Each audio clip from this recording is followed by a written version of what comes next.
सत्यम शिवम सुंदरम हिंदी हिंदू हिंदुस्तान अपना भारत देश महान। आज मैं प्रतीत राम वर्मा हिंदी साहित्य के विषय में बताने जा रहा हूँ। हिंदी साहित्य के अंतर्गत मैंने हिंदी साहित्य का इतिहास विषय पर कौन से ग्रंथ लिखे गए इसके विषय में बताया। इसके बाद आदिकाल के विषय में बताया और आदिकाल के साथ ही साथ कुछ आदिकाल के समय में ही कुछ अपभ्रंश साहित्य, कुछ जैन साहित्य, कुछ सिद्ध साहित्य और कुछ भाव काव्य लिखे गए, उनके विषय में मैं बताने जा रहा हूँ। क्योंकि आप मेरा वीडियो देखते हैं, ये वीडियो आपके लिए बहुत उपयोगी हो सकता है। टीजीटी, पीजीटी की परीक्षाओं में भी ये वीडियो बहुत काम आएगा। बहुत सारे प्रश्न इसमें से मिल जाएंगे आपको आराम से। तो आज मैं अपभ्रंश साहित्य, हिंदी में अपभ्रंश साहित्य में कौन कौन से रचनाएं हुई, कौन कौन से उसमें प्रमुख कवि हुए, उस विषय में आज बताने जा रहा हूँ।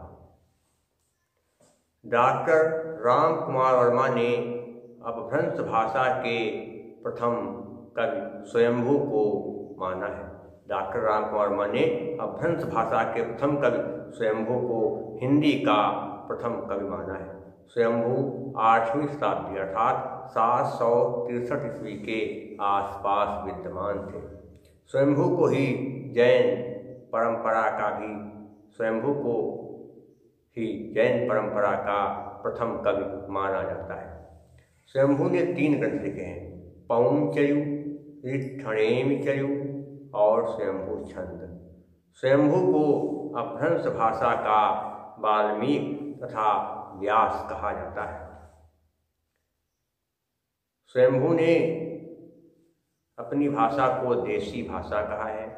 स्वयंभू के पौंचर्यु को उसके पुत्र त्रिभुवन ने पूरा किया था। पौंचर्यु में राम के चरित्र का विस्तार से वर्णन है।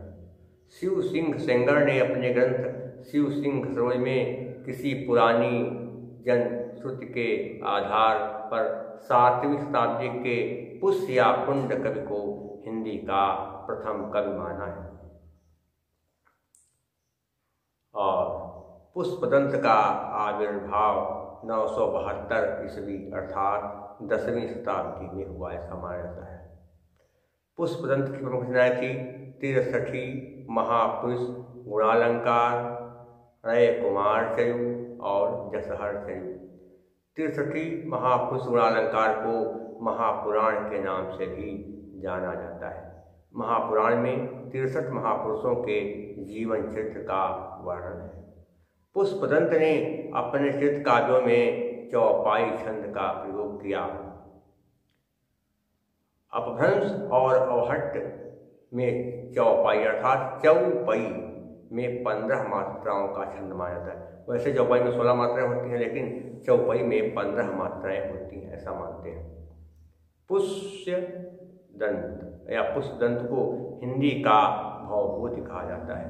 शिव सिंह सेंगर ने पुष्य कवि को भाखा की जड़ कहा है। पुष्पदंत ने स्वयं को अभिमान मेरु, काव्य रचनाकर और कवि कुल तिलक आदि उपाधियों से विभूषित किया है। हरिशरण ने अपनी धम्म परीक्षा में अपभ्रंश के 3 कवि माने, चतुर्मुख, स्वयंभू और पुष्यदंत। स्वयंभू ने क्या किया? स्वयंभू ने चतुर्मुख को पद्धरिया बंध का प्रवर्तक माना है। पद्धरी 16 मात्रा का मात्रिक छंद है। इस छंद के नाम पर इस पद्यत में लिखे जाने वाले काव्यों को पद्धरिया बंध कहा गया है। पुष्पदंत मान्यखेट के प्रतापी राजा कर्ण के, पुष्पदंत मान्यखेट के प्रतापी राजा कर्ण के महामात्य भीम के सभा कवि थे। धनपाल वाक्पति मुंज के कवि सभा, धनपाल वाक्पति राजमुंज, धनपाल वाक्पति राजमुंज के कवि तथा उनके सभा के रत्न थे, जिन्हें मुंज ने सरस्वती की उपाधि से विभूषित किया था।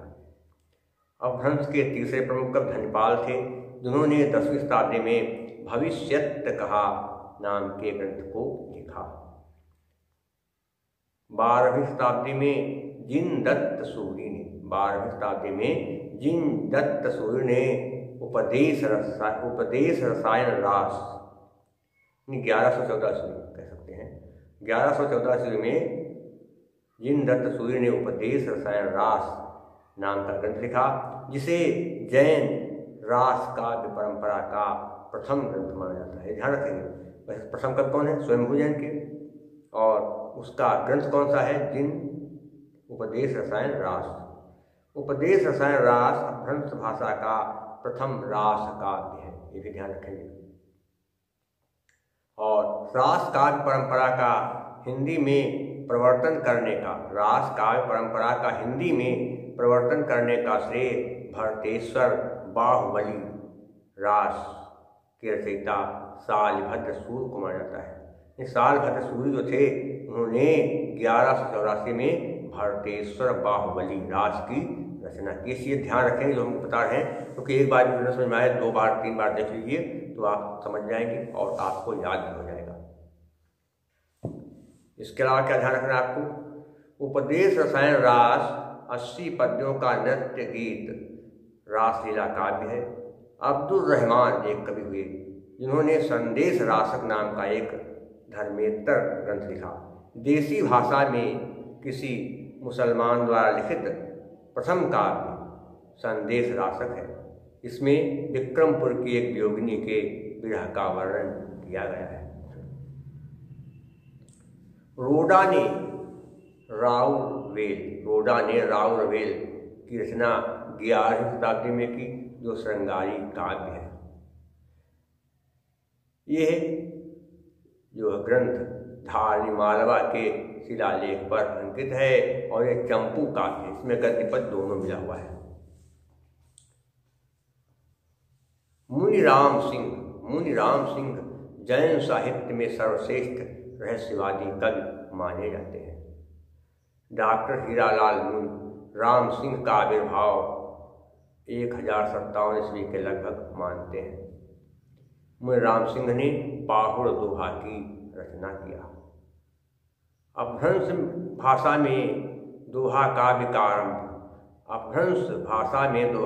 का प्रारंभ 6वीं शताब्दी में कवि जोइंदु ने किया। कौन? कवि जोइंदु ने दोहा की शुरुआत किया था। जोइंदु ने 2 पुस्तकें लिखी, परमात्म प्रकाश और योग सार। और इसके अलावा इस समय जो है कौन से कवि हुए? पुष्यपुंड, उनका समय अज्ञात है, और खुमान रासों के रचयिता भी अज्ञात हैं। नंद कवि थे, उनकी रचना का नहीं पता है। मसूद और कुतुब अली, इन दोनों बहुत महान कवि थे जैन साहित्य के, लेकिन कोई रचना नहीं मिलती है। और इसके अलावा साईदान चारण, साईदान चारण ने संवत सार 1191 ईस्वी में लिखा, इसी ध्यान रखिए। अकरम फैज ने वर्तमान ग्रंथ लिखा 1205 से 58 के बीच में। चंद कौन? पृथ्वीराज चंद्रवर्धन ने क्या लिखा तो जानते हैं आप। जगन्निक ने परमार रासो लिखा, चंद्रवर्धन ने पृथ्वीराज रासो लिखा, और वार्डर बेड़ी जलहर, इनका कोई पता ही नहीं क्या लिखा। और जलहर ने पृथ्वीराज रासो को पूरा किया और बाकी रचना उनकी मिलती ही नहीं कहीं कोई। नरपतलाल ने बीसल देव रासो लिखा, और नंद सिंह ने विजयपाल रासो लिखा। कब लिखा? 1335 ईस्वी में। सारंगधर ने हमीर काव्य लिखा। अमीर खुसरो ने जो है मुकरियाँ लिखी और तमाम ग्रंथ लिखे। मुल्ला दाऊद ने नूकर चंदा की प्रेम कहानी 1385 ईस्वी में लिखी, ये भी ध्यान रखें। गोरखनाथ ने 40 ग्रंथ लिखे। तो मिश्र बंधुओं ने अपने मिश्र बंधु विनोद नाम के ग्रंथ में नाथ पंथियों और सिद्धों को शामिल करते हुए इस काल के कवियों की संख्या 75 तक पहुंचा दिया था। आचार्य रामचंद्र शुक्ल ने अपने इतिहास में रचनाओं को 2 वर्गों में बांटा, अपभ्रंश और देश भाषा, 2 में बदलता। अपभ्रंश रचनाएं क्या हैं? विजयपाल रासो, हम्मीर रासो, कीर्तिलता और कीर्तिपता का 4 ग्रंथ। देश भाषा काव्य की रचनाएं कौन सी हैं? दलपत विजय के द्वारा लिखा गया खुमान रासो या खुमान रासो। नरपत लाल ने बीसर देव रासो लिखा, कौन सी? देसी भाषा में। और चंद्र वरदाई ने पृथ्वीराज रासो लिखा। केदार भट्ट ने जयचंद्र प्रकाश और केदार भट्ट ने जयचंद्र प्रकाश और मधुकर भट्ट ने जस मयंक जस चंद्रिका लिखा। और इसके अलावा जगनिक ने परमाल रासो लिखा और खुसरो ने पहेलियां, उसके अलावा विद्यापति की पदावली, सब क्या? देसी भाषा में। हेमचंद्र गुजरात के सोलंकी राजा सिद्धराज जय सिंह और उनके भतीजे कुमार पाल के राज दरबार में रहते थे। और हेमचंद का ग्रंथ कौन सा? सिद्ध हेमचंद शब्दानुशासन। हेमचंद का व्याकरण ग्रंथ सिद्ध हेम के नाम से प्रसिद्ध हुआ, यह भी ध्यान रखेंगे। सिद्ध हेम ने संस्कृत, प्राकृत और अपभ्रंश तीनों भाषाओं का अपने ग्रंथ में समावेश किया है। हेमचंद प्रसिद्ध जैन आचार्य थे। इनका जन्म 1088 ईस्वी में हुआ। हेमचंद की अन्य पुस्तकें हैं कुमार पाल चरित्र, योग शास्त्र, प्राकृत व्याकरण, छंदोनुशासन और देशी नाममाला कोश। हेमचंद को प्राकृत का पाणिनि माना जाता है। हेमचंद ने भट्टी के समान द्वयाश्रय काव्य की रचना किया। सोमप्रभ सूरी गुजरात के एक प्रसिद्ध जैन साधु थे और सोमप्रभ सूरी ने कुमार पाल प्रतिबोध नाम का एक गद्य पद्य मिश्रित संस्कृत प्राकृत भाषा से मिला हुआ काव्य लिखा।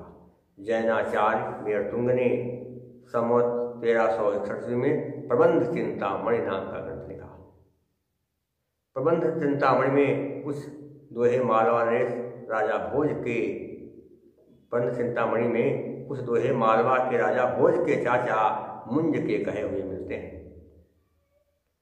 प्रबंध चिंतामणि में दूहा विद्या में बात करने वाले 2 चारणों की कथा आई है, इसलिए अपभ्रंश काव्य को दूहा विद्या कहते हैं। कुछ 2 आचार्यों ने बात किया। अपभ्रंश से पूर्व दोहा का प्रयोग नहीं होता था, अपभ्रंश से ही दोहा का प्रयोग हुआ। और आपको बता चुके हैं अपभ्रंश से पहले क्या हुआ? दोहा का प्रयोग हुआ। और दोहा की शुरुआत किसने किया था? जो इन दुनी, ये भी ध्यान रखेंगे। प्राकृत और उसका लक्ष्मीधर ने प्राकृत पैंगलम नाम का ग्रंथ 14वीं शताब्दी में लिखा। प्राकृत पैंगलम में प्राकृत और अपभ्रंश के छंदों की विवेचना की गई है। प्राकृत पैंगलम को प्राकृत पिंगल सूत्र भी कहा जाता है। प्राकृत पैंगलम की टीका बंशीधर नाम के विद्वान ने किया है। सारंगधर एक अच्छे कवि और सूत्रकार थे। और इसके अलावा राहु सांकृत्यायन ने जज्जल नामक किसी कवि को प्राकृत पैंगलम का रचयिता बताया। प्राकृत पैंगलम का रचयिता किसको बताया? जज्जल को। किसने? राहु सांकृत्यायन ने। हजारी प्रसाद द्विवेदी का मानना है कि हमीर शब्द अमीर का विकृत रूप है। ये किसी पात्र का न होकर एक विशेषण माना गया। सारंगधर प्रत्यक्ष संस्कृत भाषा में लिखा गया एक पद्य कोश है, किंतु बीच बीच में देश भाषा के वाक्य भी आते हैं। बीसल देव राजा की प्रशंसा में सारंगधर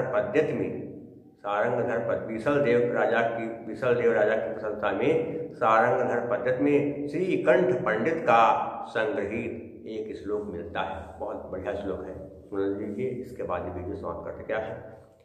नूनं वादलं छायिखेह पसरीनिः श्राणशब्दः खरः शत्रुं पाणिलुटालितोड हसिनो एव भ्रन्त्युद्भटाः झूठे गर्व भरा मघालि सहसों रे कंत मेरे कहे कंठे पाग निवेश जाह शरणं श्रीमल्लदेवं विभुम। इस तरह से बताया।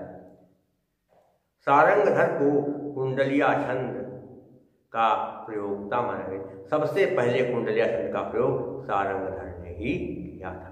तो आज के लिए बस इतना ही। शेष सिद्ध साहित्य आपको मैं अगले अंक में पढ़ाऊंगा। तब तक के लिए सत्यम शिवम सुंदरम।